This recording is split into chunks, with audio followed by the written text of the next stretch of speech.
Infinity कैसला का part 5 और कोकोशिबो वाली फाइट का पार्ट 2 यानी कि लास्ट फाइट जिसमें कोकोशिबो का अंत होगा। और अगर तुमने इसका पहला पार्ट नहीं देखा है तो आई बटन में आ रहा होगा, जल्द से जाकर उसे देख लो, वरना तुम्हें घंटा कुछ समझ नहीं आएगा। तो शुरू करते हैं आज की इस वीडियो को। एक स्टोरी पार्ट 5। गियोमे चुके आते ही इतने जोर जोर से ब्रीदिंग कर रहा था कि उसके आसपास का हवा का एनवायरनमेंट ही चेंज हो जाता है, जो कि कोकोशिबो भी फील कर पा रहा था। और तभी गियोमे अपने पहले अटैक को लॉन्च करता है, जिससे ऑब्वियसली कोकोशिबो डॉज करता है। लेकिन तभी गियोमे अपने एक्स को दूसरी तरफ से फेंक देता है और इस अटैक से कोकोशिबो बेयरली ही डॉज कर पाता है। और तभी गियोमे यूज करता है अपने स्टोन ब्रीदिंग का, लेकिन इस अटैक से भी कोकोशिबो डॉज करता है। और फिर गियोमे की चेन्स कोकोशिबो के गले के आसपास एक सर्कल बना लेते हैं और उन चेन्स को कोकोशिबो काटने की कोशिश करता है, लेकिन वो चेन्स इतनी ज्यादा मजबूत होती है कि कोकोशिबो उन्हें काट ही नहीं पाता है और मजबूरन कोकोशिबो को वहाँ से हटना पड़ता है। जिसके बाद कोकोशिबो गियोमे की गर्दन को काटने की कोशिश करता है, लेकिन उल्टा गियोमे हवा में जाकर कोकोशिबो के ऊपर हमला कर देता है, जो कि ऑलमोस्ट कोकोशिबो को हिट कर जाता है। जिसके बाद गियोमे अपने चेन से कोकोशिबो की तलवार को पकड़ लेता है और तोड़ देता है। तभी दोनों यूज करते हैं अपने अपने ब्रीदिंग स्टाइल का, जिसका क्लैश बहुत ही ज्यादा खतरनाक होता है। और तभी हमें पता चलता है कि कोकोशिबो अपने तलवार को भी रीजनरेट कर सकता है। और गियोमे जो कि इस बात को नहीं जानता था, उसके फेस पर कई सारे कट्स आ जाते हैं। कोकोशिबो कहता है, अगर तुम हमें मारोगे तो भी हम फिर से रीजनरेट कर लेंगे। जिसको सुनकर गियोमे गुस्से में कहता है, ये चीज मैंने मुजान के लिए बचा कर रखी थी। और तभी गियोमे अपने डीमन स्लेयर मार्क को रिवील करता है। और वहीं दूसरी तरफ हम देखते हैं मोइचिरो को, जो कि अपने एक ही हाथ से अपने अंदर घुसे हुए तलवार को निकाल लेता है। मोइचिरो जो कि जानता था अब उससे ज्यादा कुछ तो नहीं होगा, लेकिन जो भी हो पाएगा वो सब करेगा। और इसलिए वो अपने घाव को एक कपड़े से बांधता है और अपने तलवार को उठाकर फाइट के लिए बढ़ने लगता है। कि तभी उसे गेनिया दिखता है, जो कि मोइचिरो से कहता है कि क्या तुम मुझे कोकोशिबो के बाल उठाकर दे सकते हो, जिसे खाकर वो फिर से रीजनरेट कर लेगा और फाइट में मदद कर सकेगा। और फिर हम गियोमे और कोकोशिबो को देखते हैं, जहाँ पर कोकोशिबो गियोमे से कह रहा होता है कि तुमने भी अपने मार्क को अनलॉक कर लिया है, लेकिन तुम्हें तो देखकर लग रहा है कि तुम 27 साल के होगे। और जो भी अपने डीमन स्लेयर मार्क को अनलॉक करता है वो 25 साल से ज्यादा जी नहीं पाता है। और कोकोशिबो के इतने सालों के एक्सपीरियंस से वो बता सकता है कि गियोमे अगले 24 घंटों के अंदर अंदर मारा जाएगा। तो क्या फायदा इतनी ज्यादा ट्रेनिंग करने का और अपनी बॉडी को इतना ज्यादा ताकतवर बनाने का? तुम्हें नहीं लगता कि तुम्हें और ज्यादा जीना चाहिए? जिस पर गियोमे कहता है, नहीं, मैं इस डीमन स्लेयर मार्क की स्टोरी के बारे में अच्छे से जानता हूँ और आखिर मेरी लाइफ में ऐसा क्या आई है कि मैं रिग्रेट करूँ। जिसके बाद कोकोशिबो कहता है कि अगर तुम एक बार डीमन बन जाओगे तो तुम्हारी सारी टेक्निकें और सारी मेहनतें वेस्ट नहीं होगी। और आखिर इतनी छोटी सी चीज तुम लोगों को क्यों नहीं समझ आती? जिस पर गियोमे कहता है, बंद करो तुम्हारी ये घटिया बकवासें। और तुमने झूठ कहा, हिस्ट्री में एक ऐसा भी बंदा था जिसने डीमन स्लेयर मार्क को अनलॉक किया और 25 साल से ज्यादा जिया। जिस पर कोकोशिबो उसे समझाने की कोशिश करता है कि 25 साल से ज्यादा कोई नहीं जिया। और तभी गियोमे स्माइल करता है और कहता है, कोई ना कोई तो होगा जो कि 25 साल से ज्यादा जिया। बाकी तुम लोग मुझे कमेंट में बताओ कि गियोमे किसकी बात कर रहा है। और हाँ, इस वीडियो में कमेंट्स का एम रखते हैं which is 100 comments. Make sure तुम लोग जल्दी ही कंप्लीट कर दोगे। So back to the topic. और इस बात को सुनते ही कोकोशिबो पूरी तरीके से चुप रह जाता है, जिस पर गियोमे हंसते हुए कहता है, तो आखिर तुम समझ ही गए। और इतना कहते ही कोकोशिबो सीधा गियोमे के सामने आकर उसका गला काटने की कोशिश करता है कि तभी गियोमे उसके अटैक को ब्लॉक कर देता है। फिर हम देखते हैं सानेमी को, जो कि अपने घाव पर टाके लगा लेता है और अपने डीमन स्लेयर मार्क को भी अनलॉक कर लेता है। जिसके बाद वो सीधा कोकोशिबो पर अटैक कर देता है। और वहीं कोकोशिबो नोटिस करता है कि आज के टाइम के सारे हाशिरा बहुत ही ज्यादा ताकतवर है। गियोमे और सानेमी दोनों ही मिलकर अटैक करने लगते हैं। जिसके बाद सानेमी कहता है कि हम दोनों ने मिलकर कई घंटों तक ट्रेनिंग किया है, जिससे कि वो दोनों सिंक में अटैक कर सकते हैं। फिर हम देखते हैं मोइचिरो को, जो कि गेनिया के लिए कोकोशिबो के बाल उठाकर ले आता है और उसे दे देता है, जिसे खाकर इंस्टेंटली गेनिया रिजेनरेट कर लेता है। और तभी गेनिया को आइडिया आता है कि क्यों ना वो कोकोशिबो के टूटे हुए तलवार को खा ले, जिससे कि उसे बहुत ही ज्यादा पावर्स मिल जाएगी। लेकिन तभी गेनिया को किसी की आवाज सुनाई देती है और ये आवाज थी मुजान की, जो कि कोकोशिबो से पूछ रहा था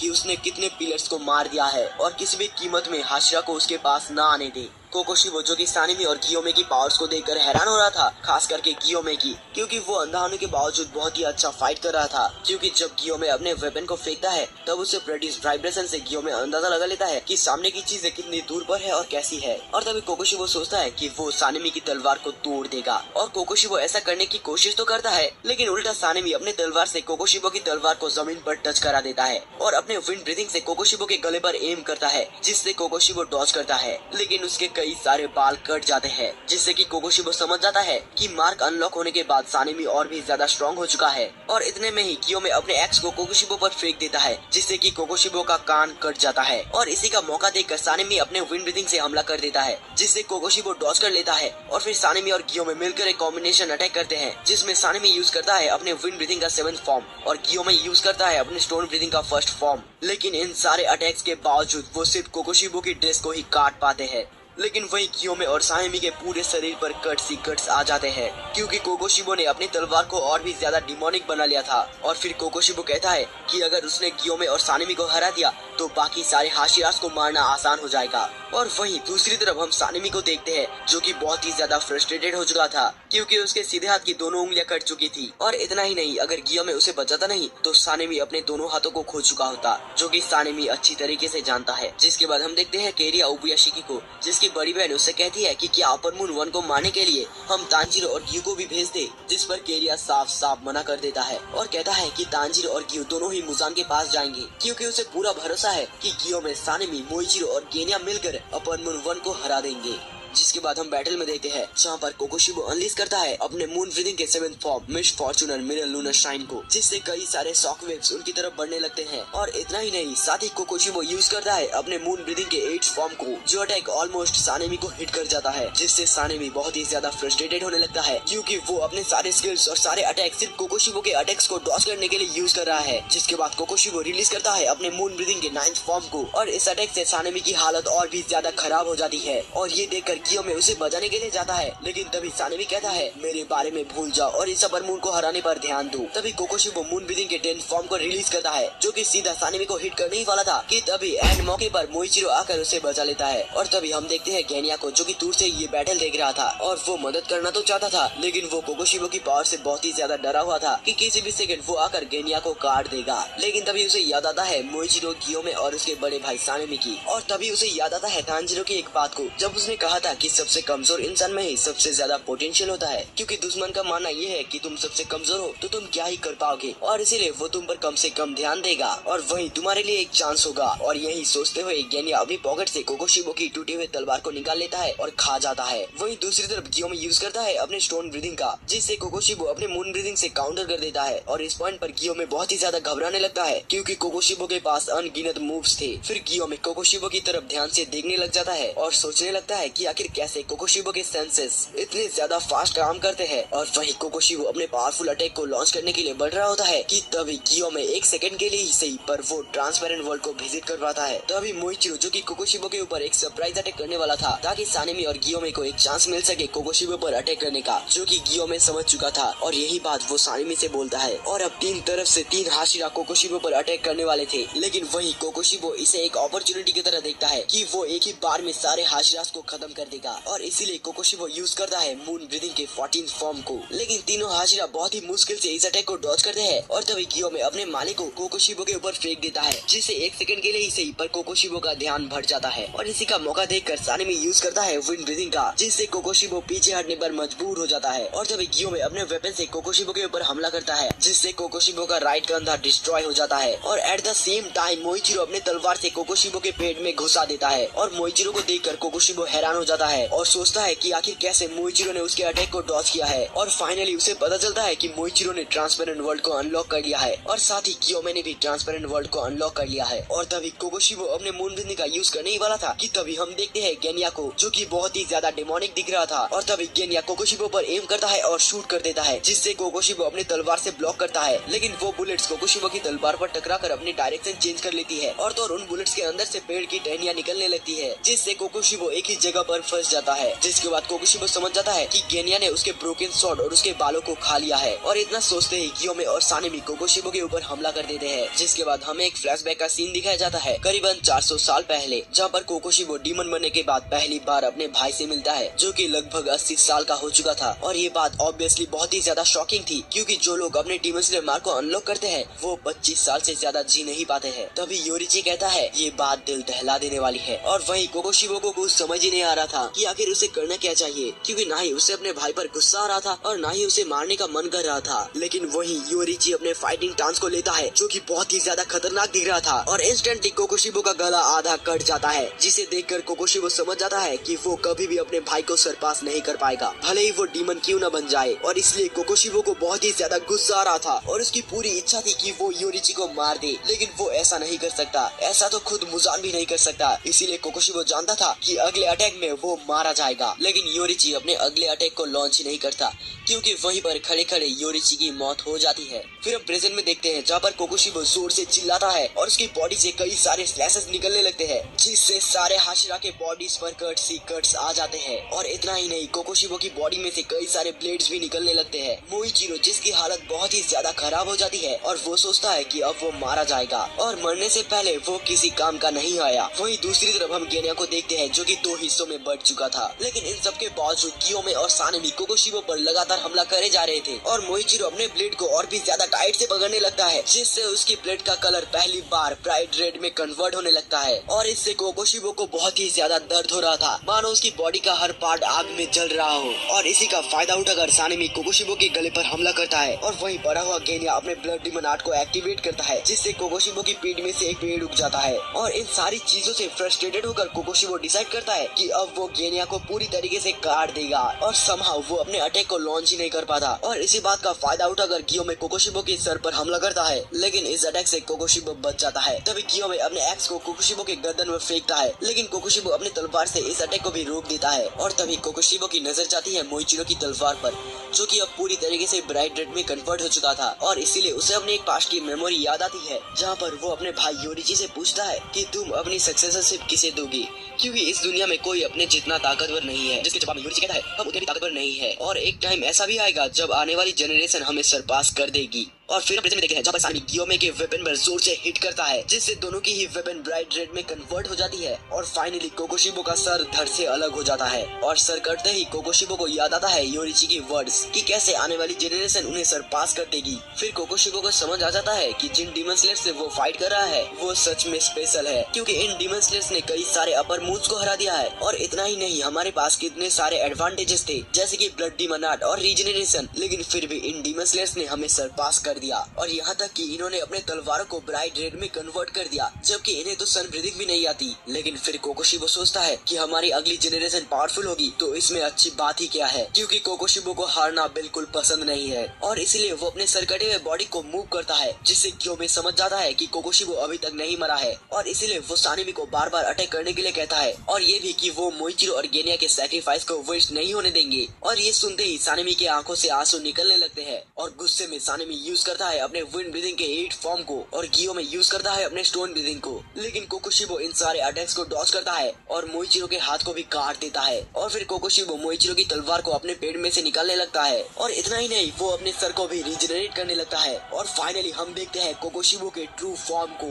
जो कि बहुत ही ज्यादा खतरनाक था। लेकिन फिर भी सानेमी और कियोमे रुकने का नाम ही नहीं ले रहे थे, जिन्हें देखकर कोकोशिबो सोचता है कि अब वो इन लोगों से तो नहीं हारने वाला। और तभी कोकोशिबो सानेमी की तलवार पर अपनी रिफ्लेक्शन देखता है, जिसे देखकर उसे बिल्कुल भी यकीन ही नहीं हो रहा था कि अब वो ऐसा बन चुका है। और तभी उसे योरिची की बातें याद आने लगती है, जब उसने कहा था कि ब्रदर तुम्हें इस दुनिया का सबसे ताकतवर सामुराई बनना है, जो सुनकर कोकोशिबो बिल्कुल ही चुप रह जाता है। फिर योरिची कहता है तुम्हारे पास सबसे ताकतवर सामुराई मुझे ही बनना है। और इसलिए कोकोशिबो अपने आप से पूछता है कि क्या यही उसे चाहिए था, कि क्या यही वो फॉर्म है जो कि उसे चाहिए था। और फिर हम देखते हैं, जहाँ पर मोइचिरो ने अपने तलवार से कोकोशिबो के पेट पर स्टैब किया था, वो जगह डिसइंटीग्रेट होने लगती है। और इसी बात का फायदा उठाकर सानेमी और कियोमे कोकोशिबो के सर को एक और बार धड़ से अलग कर देते हैं, और फाइनली उसकी बॉडी डिसइंटीग्रेट होने लगती है। और तभी उसे याद आता है जब योरिची ने कहा था this is heart wrenching brother. और फिर कोकोशिबो सोचता है कि क्या इसीलिए मैं इतना लंबा जिया, क्या मेरा डीमन बनने का कारण ये था कि मैं मरने से डरता था, कि क्या मुझे ताकत की इतनी ज्यादा भूख थी और इसलिए मैंने इतने इंसानों को मार दिया।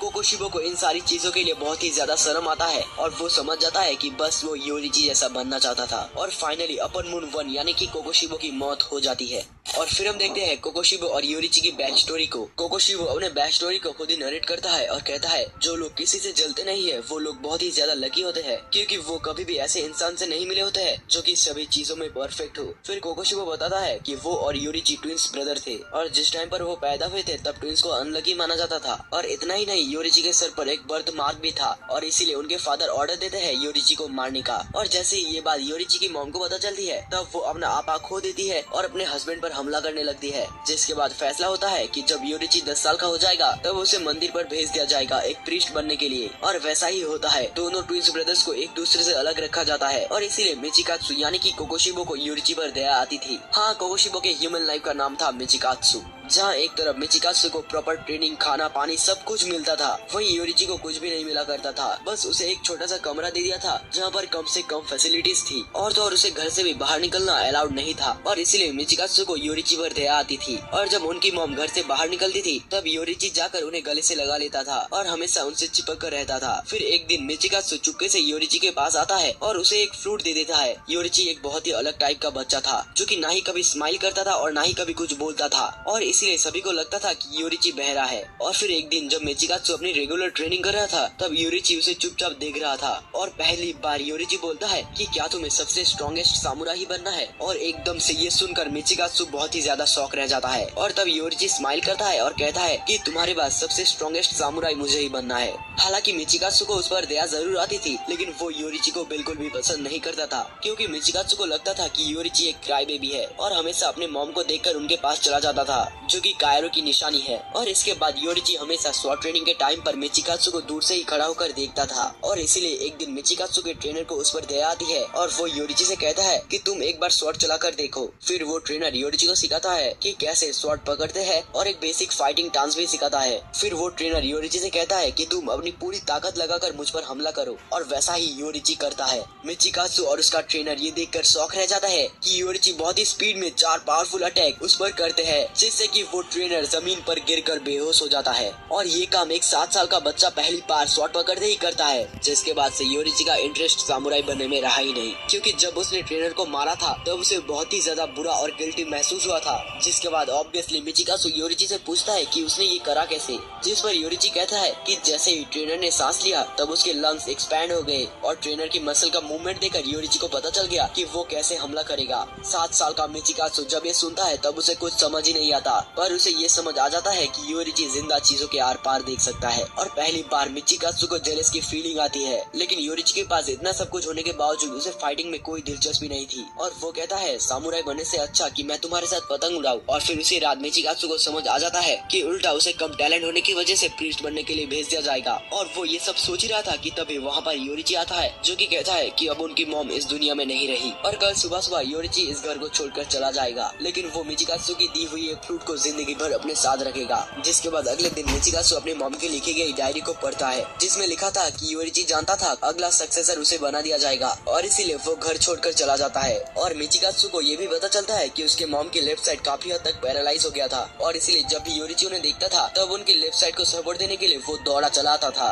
और मिचिकात्सु को समझ आ जाता है कि योरिची डरपोक नहीं था, बल्कि वो इतना ज्यादा समझदार था कि उसे पता था उसके मॉम को एक बीमारी है और 10 साल से ये बीमारी होने के बावजूद मिचिकात्सु को कुछ भी नहीं पता था। और इसीलिए मिचिकात्सु की जेलसी इतनी ज्यादा बढ़ गई थी कि वो चाहता था योरिची मारा जाए। फिर उसके डैड डिसाइड करते हैं कि वो अगला सक्सेसर सिर्फ योरिची को देंगे और इसलिए वो अपने एक आदमी को टेम्पल पर भेजते हैं ताकि वो योरिची को ला सके, लेकिन वहाँ पर योरिची नहीं था और इसलिए उन्हें लगता है कि योरिची किसी हादसे में मारा जा चुका है। और योरिची जो कि जिंदा था वो अपनी एग्जिस्टिंग फैमिली से कभी कांटेक्ट नहीं करता। और फिर हम देखते हैं 10 साल बाद जहाँ पर मिचिकात्सु की शादी हो चुकी थी और उसकी एक फैमिली भी थी, लेकिन एक दिन मिचिकात्सु और उसके सैनिकों का सामना हो जाता है एक पावरफुल डीमन से और बस मिचिकात्सु अकेला बचा हुआ था जो कि लड़ने के हालत में नहीं था। लेकिन तभी वहाँ पर एंट्री होती है योरिची की जो कि उस डीमन को एक ही स्लाइस में खत्म कर देता है। योरिची अपने भाई से माफी मांगता है क्योंकि वो बहुत ही ज्यादा लेट से आया और उसके सैनिकों को नहीं बचा पाया। और जैसे ही मिचिकात्सु देखता है कि योरिची उससे बहुत ही ज्यादा पावरफुल है तब इसे उसके शांति वाले दिन खत्म हो जाते हैं और उसके जेलसी के कारण मिचिकात्सु अपने फैमिली को छोड़ देता है और योरिची की तरह एक डीमन स्लेयर बन जाता है। और वहाँ पर जाकर उसे पता चलता है कि योरिची ने सभी को ब्रीदिंग स्टाइल सिखाया है। योरिची के सिखाने से पहले वो सभी डीमन स्लेयर अपने रॉ स्ट्रेंथ पर लड़ते थे,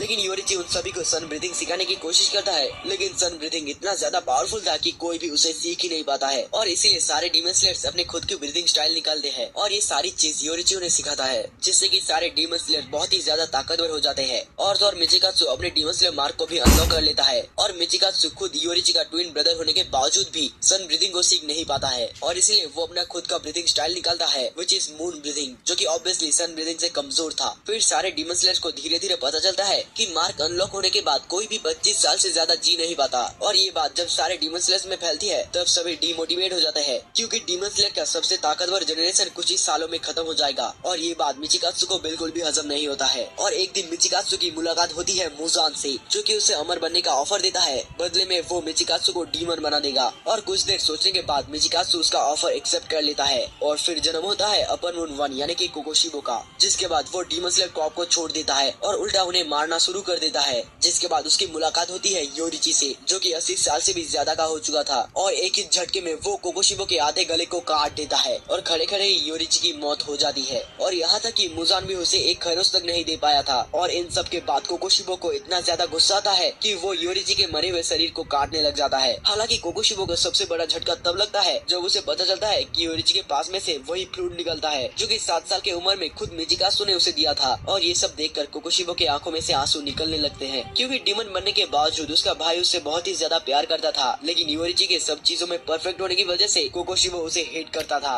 और कोकोशिबो जो कि 400 सालों तक जिंदा रहा, लेकिन वो कभी भी योरिची के फेस को नहीं भुला पाया। योरिची जो कि बिल्कुल ही सूरज जैसा था और उसके आसपास के सारे लोग यही चाहते थे कि योरिची उनके पास हमेशा रहे, और वहीं कोकोशिबो जो कि उसके भाई को हमेशा सरपास करना चाहता था, अंत में वो मारा जाता है। और ऐसा करने के प्रोसेस में उसने अपने घर, फैमिली और यहाँ तक कि अपने इंसानियत को भी छोड़ दिया था। योरिची को मिटाना तो दूर की बात, उसने योरिची के सन ब्रीथिंग को भी नहीं मिटा पाया, जबकि मुजान और कोकोशिबो दोनों ही चाहते थे कि सारे सन ब्रीथिंग यूजर्स मारे जाए। और कोकोशिबो के आखिरी समय पर वो योरिची से पूछता है कि हम दोनों ट्विंस ब्रदर थे, लेकिन फिर भी हम दोनों में इतना ज्यादा फर्क क्यों था। और योरिची से ये पूछते हुए कोकोशिबो पूरी तरीके से डिसइंटीग्रेट हो जाता है और उसके मरने के बाद हम देखते हैं वही फ्लूट को। कोकोशिबो भले ही मारा जा चुका था, लेकिन सानेमी अंधाधुन बार करे जा रहा था और गियोमे उसे रोकता है और साथ ही ये भी नोटिस करता है कि सानेमी ऑलरेडी बेहोश हो चुका था और अपनी बेहोशी की हालत में वो फाइट कर रहा था, जिसे देखकर गियोमे टेंशन में आ जाता है। और तभी गियोमे नोटिस करता है गेनिया को, जो कि अभी जिंदा था, और इसीलिए गियोमे दौड़कर गेनिया के पास जाता है, जिस पर गेनिया कहता है मुझे छोड़िए, तो सान की मदद कीजिए। और ये सुनकर गियोमे रो पड़ता है। फिर गियोमे सानेमी को उसके पास लेटा देता है और सानेमी को जिंदा देखकर गेनिया रिलीफ फील करता है। और फिर गियोमे मोइचिरो के पास जाता है, जो कि आधा कट चुका था और अपने खुले हुए आंखों से वो सीलिंग की ओर देख रहा था। और मोइचिरो को इस हालत में देखकर गियोमे बहुत ही ज्यादा इमोशनल हो जाता है। और फिर गियोमे मोइचिरो की आंखों को बंद करते हुए कहता है तुम्हारे और गेनिया के बिना हम ये लड़ाई कभी भी नहीं जीत पाते। जिसके बाद गियोमे उसकी आंखों को बंद कर देता है और कहता है आज ही हम मुजान को मार देंगे और तुमसे मिलने जरूर आएंगे। और फिर मोइचिरो की आंख खुलती है आफ्टर लाइफ में, जहाँ पर उसकी मुलाकात होती है योइचिरो तोकितो से, जो कि उसे रोते हुए कहता है कि तुम यहाँ पर क्यों आए हो, तुम्हारा अभी समय नहीं हुआ है। और ये सुनकर मोइचिरो रोने लगता है, क्योंकि उसने इतनी मेहनत करी लेकिन अभी भी उसका भाई उसकी तारीफ नहीं कर रहा है, उल्टा उसे यहाँ से जाने के लिए कह रहा है। फिर योइचिरो कहता है कि आखिर तुमने इतनी मेहनत क्यों करी जबकि तुम वहाँ से भाग सकते थे। जिसके जवाब में मोइचिरो कहता है भले ही मैं मारा जाता, लेकिन मैं अपने दोस्तों को कभी नहीं छोड़ सकता, क्योंकि जब से हमारी फैमिली मारी गई है तब से हमने बहुत ही ज्यादा बुरा टाइम देखा है। लेकिन जब वो डीमन स्लेयर बना तब थोड़े टाइम के लिए ही सही, बट उसने अपने दोस्तों के साथ बहुत ही अच्छा टाइम स्पेंड किया। और भले ही कैसी भी सिचुएशन क्यों ना हो, मोइचिरो भागा नहीं और इसलिए उसे किसी भी बात का रिग्रेट नहीं है। वो अपने भाई से कहता है प्लीज मेरी लाइफ को पॉइंटलेस मत बोलो, क्योंकि सिर्फ तुम्हारे ये कहने से इतना ज्यादा दर्द होता है जो कि पूरी जिंदगी में कभी नहीं हुआ। जिसके बाद योइचिरो अपने भाई से माफी मांगता है और कहता है मैं तो बस चाहता था कि तुम मारे ना जाओ, जैसे कि मैं और मेरे पेरेंट्स मारे गए। फिर हम देखते हैं सानेमी को, जो कि अब होश में आ चुका था और वो गेनिया को ऐसी हालत में देखकर बहुत ही ज्यादा शॉक में था और वो कहता है मैं कैसे न कैसे करके तुम्हें ठीक कर दूंगा। लेकिन गेनिया कहता है अब कुछ नहीं हो सकता और मुझे माफ कर दो, मैं किसी भी काम का नहीं आया। जिस पर रोते हुए सानेमी गेनिया से ऐसा कहने से मना करता है। सानेमी कहता है वो गेनिया को प्रोटेक्ट नहीं कर पाया और वो किसी भी काम का नहीं है। और मरने से जस्ट 1 सेकंड पहले गेनिया कहता है तुम अब तक के सबसे बेस्ट भाई थे, मेरी आखिरी विश यही रहेगी कि तुम मेरी तरह बेमौत ना मारे जाओ। और इतना कहते ही गेनिया पूरी तरीके से डिसइंटीग्रेट हो जाता है। और ये सारी बात सुनते ही सानेमी बहुत ही ज्यादा इमोशनल हो जाता है और रोने लगता है, क्योंकि वो अपने आखिरी बचे हुए फैमिली मेंबर को भी खो देता है। लेकिन तभी गियोमे आता है और कहता है खड़े हो जाओ सानेमी, अभी हमें मुजान को भी हराना है और हम मोइचिरो और गेनिया के सैक्रिफाइस को बर्बाद नहीं होने देंगे। फिर हम देखते हैं कि डीमन स्लेयर क्रो सारे लोगों को ये खबर दे देता है कि गेनिया और मोइचिरो दोनों ही मारे जा चुके हैं और अच्छी खबर ये है कि अपर मून 1 भी मारा जा चुका है। और ये खबर सुनते ही तांजीरो के आंखों के सामने गेनिया और मोइचिरो की यादें आने लगती है और वो रोने लग जाता है। फिर तांजीरो सोचता है कि जो लोग फ्रीडम डिजर्व करते हैं वो सारे एक एक करके मारे जा रहे हैं और तभी उसे याद आता है उस लेटर के बारे में जो कि रेनगोकू के भाई सेंजुरी ने उसे भेजा था, जिसमें लिखा था कि सन ब्रीदिंग के एक्चुअल में 13 फॉर्म्स है, लेकिन तांजीरो को उनमें से सिर्फ 12 फॉर्म्स ही आती है। तभी हम देखते हैं केरिया ओबुयाशिकी को जो कि बहुत ही ज्यादा टेंशन में था क्योंकि थोड़ी देर में ही मुजान जागने वाला था। तभी केरिया की बहन उसे बताती है कि डीमन स्लेयर का फर्स्ट ग्रुप मुजान के पास पहुंच चुका है और जो डीमन स्लेयर का दूसरा ग्रुप है वो भी मुजान के पास जल्दी ही पहुंचने वाला है। और ये बात सुनते ही केरिया बहुत ही ज्यादा घबरा जाता है और कहता है जल्द से जल्द उन्हें वहाँ से निकलने का ऑर्डर दो, क्योंकि अगर वहाँ पर कोई भी हाजिरा नहीं होगा तो वो सारे लोग मारे जाएंगे। और फिर हम देखते हैं डीमन स्लेयर के फर्स्ट ग्रुप को जो कि मुजान के पास पहुंच चुका था और सभी मुजान के ककुन को घेर लेते हैं। तभी सभी लोग ये सोचते हैं कि यही सही टाइम है मुजान को मार देने का। और तभी मुजान अपने ककुन से बाहर निकलता है और देखता है कि कई सारे डीमन स्लेयर्स उसको मारने के लिए आए हैं। मुजान एक ही झटके में उन सभी को मार देता है और केरिया सभी को वहाँ से निकलने का ऑर्डर देते हैं, लेकिन तब तक वहाँ पर कोई भी बचा ही नहीं था। और वही मुजान डीमन स्लेयर के साथ साथ डीमन स्लेयर क्रो को भी मार देता है, जिसके बाद मुजान अपनी एंट्री लेता है और कहता है कि मैं हजारों सालों से जिंदा हूँ और मुझे इतनी ज्यादा भूख लगी है कि मैं जिसे भी खाऊं वो मुझे टेस्टी ही लगेगा। जिसके बाद मुजान तारीफ करता है कागाए के सक्सेसर को। उसे नहीं पता कि वो लड़का है या फिर लड़की, लेकिन जो भी हो वो कमाल का काम कर रहा है। और सभी को मार देने के बाद वो उसे स्पेशल ऑफर देगा एक अपर मून बनने का, क्योंकि उसी की वजह से मुजान के सारे अपर रैंक्स डीमन मारे गए हैं। मुजान जो कि कई सारे डीमन स्लेयर को खा चुका था और अपनी पूरी पावर्स को हासिल कर चुका था। जिसके बाद केरिया सेकंड ग्रुप से कहता है कि वो मुजान के पास ना जाए क्योंकि बिना हाजिरा के मुजान सबको मार देगा। फिर हम देखते हैं मुजान को जो कि लेडी तामायो के सर को पकड़ा हुआ था और कहता है कि तुम्हारी जो मेडिसिन थी डीमन से इंसान बनाने की वो किसी काम का नहीं आया। लेडी तामायो कहता है कि आज ही का वो दिन होगा जब तुम मारे जाओगे। जिस पर मुजान कहता है कि यही सेम चीज मुझे आज तक कई सारे लोग बता चुके हैं, लेकिन मैं कभी भी नहीं मरा। जिसके बाद मुजान कहता है अब तुम्हारा टाइम आ चुका है कि तुम अपने बच्चे और हस्बैंड से मिलो जिनको तुम नहीं मार दिया था। और इतना कहते ही मुजान लेडी तामायो के सर को क्रश कर देता है। तो यार इसी पैनल के साथ आज की इस वीडियो को खत्म करते हैं और हाँ कमेंट्स गेम को जरूर पूरा करना। तो मिलता हूँ किसी एक और न्यू वीडियो में, तब तक के लिए बाय बाय।